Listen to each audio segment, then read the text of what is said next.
ಸಿಂಧನೂರು ತಾಲೂಕಿನ ಗಂಗಾವತಿ ರಸ್ತೆಯಲ್ಲಿರುವ ಪ್ರವಾಸಿ ಮಂದಿರದ ಪಕ್ಕದಲ್ಲಿರುವ ವೀರ ಮದಕರಿ ನಾಯಕ ನಾಮಫಲಕಕ್ಕೆ ಪುಷ್ಪಾರ್ಚನೆ ಮಾಡುವ ಮೂಲಕ ಬಿಜೆಪಿ ಮುಖಂಡ ಕೆ ಕರಿಯಪ್ಪನವರು ಮದಕರಿ ಜಯಂತಿ ಆಚರಣೆ ಮಾಡಿದರು. ನಂತರ ಮಾತನಾಡಿ, ಶೌರ್ಯ ಮತ್ತು ಸಾಹಸಕ್ಕೆ ಹೆಸರಾಗಿದ್ದ ವೀರ ಮದಕರಿ ಅತ್ಯಂತ ಸ್ವಾಭಿಮಾನಿ ಸಾಹಸಿಯಾಗಿದ್ರು. ದುರ್ಗದ ಮಣ್ಣಿಗೆ ಸಾಂಸ್ಕೃತಿಕ ಮಹತ್ವ ತಂದುಕೊಡುವಲ್ಲಿ ಪ್ರಮುಖರಾಗಿದ್ದವರು. ಹೈದರಾಲಿಗೆ ಅನೇಕ ಯುದ್ಧಗಳಲ್ಲಿ ಸಹಾಯ ಮಾಡಿದ್ದ ಮದಕರಿ. ಆದರೆ ತಿಂದವನಿಗೆ ಜಂತಿ ಎನಿಸುವಂತೆ ಹೈದರಾಲಿಯು ದುರ್ಗದ ಮೇಲೆ ಕಣ್ಣು ಹಾಕಿ 3 ಬಾರಿ ಯುದ್ಧವನ್ನ ಸಾರಿದ. ಆದರೆ ವೀರ ಮದಕರಿಯನ್ನ ಸೋಲಿಸಲು ಆಗದೆ ಹೈದರಾಲಿಯು ಮೋಸದ ಮಾರ್ಗವನ್ನ ಹಿಡಿದು ಕಳ್ಳತನದಿಂದ ಚಿತ್ರದುರ್ಗದ ರಹಸ್ಯ ಮಾರ್ಗವನ್ನ ತಿಳಿದುಕೊಂಡು ಕಳ್ಳತನದಿಂದ ಕೋಟೆಯ ಒಳಗೆ ನುಗ್ಗಿ ಯುದ್ಧ ಸಾರಿದ. ಆದರೆ ವೀರತನದಿಂದ ಹೋರಾಡಿದ ಮದಕರಿ ಮತ್ತು ಸೈನ್ಯ ವೀರ ಮರಣವನ್ನ ಹೊಂದಿ ಚಿತ್ರದುರ್ಗದ ಸಂಸ್ಥಾನ ಪತನವಾಯಿತು. ವೀರ ಮದಕರಿ ನಾಯಕ ತನ್ನ ಆಳ್ವಿಕೆ ಅವಧಿಯಲ್ಲಿ ಕೈಗೊಂಡ ಹಲವು ರಾಜಕೀಯ ನಿರ್ಣಯಗಳು ಚಿತ್ರದುರ್ಗದ ಸಂಸ್ಥಾನದ ಕೀರ್ತಿಯನ್ನ ದಕ್ಷಿಣ ಭಾರತದಲ್ಲಿ ಹರಡಿಸಿತ್ತು ಎಂದು ತಿಳಿಸಿದರು.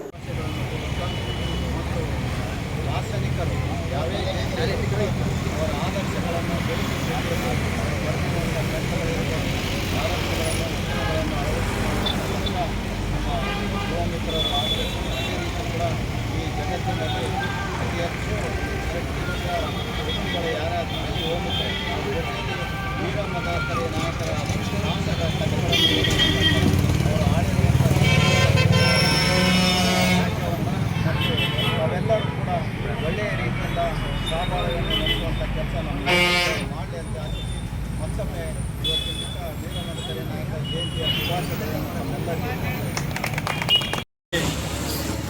ಇಂದು ದುರ್ಗದ ಹುಲಿ ಎಂದೇ ಖ್ಯಾತಿಯಾಗಿರ್ತಕ್ಕಂಥ ಶ್ರೀ ಮದಕರಿ ನಾಯಕರ ಜಯಂತಿಯ ಶುಭಾಶಯಗಳನ್ನು ಎಲ್ಲ ನಮ್ಮ ಬಾಂಧವರಿಗೆ ತಿಳಿಸುತ್ತಾ, ಇವತ್ತು ಈ ಒಂದು ದಿನ ವಿಶೇಷವಾಗಿರ್ತಕ್ಕಂಥದ್ದು ಏನಂತಂದರೆ, ಪ್ರತಿಮ ದೇಶ ಪ್ರೇಮಿ ಮತ್ತು ಸಮಾಜ ಪ್ರೇಮಿಯಾಗಿರ್ತಕ್ಕಂಥ ದುರ್ಗದ ಹುಲಿ ಶ್ರೀ ಮದಕರಿ ನಾಯಕರ ಏನು ಒಂದು ಆದರ್ಶಗಳನ್ನು ಇದ್ದಾವೆ, ಆ ಆದರ್ಶಗಳನ್ನು ನಾವೆಲ್ಲರೂ ಕೂಡ ಮೈಗೂಡಿಸಿಕೊಂಡು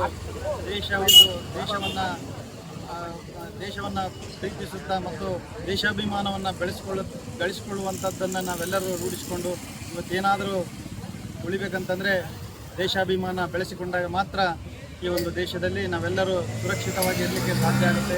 ಯಾಕಂತಂದರೆ ಇಂಥ ಮಹಾನರು ಭಾಳ ಜನರು ಕೂಡ ಪ್ರಾಣವನ್ನು ತ್ಯಾಗ ಮಾಡಿದ್ದಾರೆ, ಬಲಿದಾನವನ್ನು ಕೊಟ್ಟಿದ್ದಾರೆ.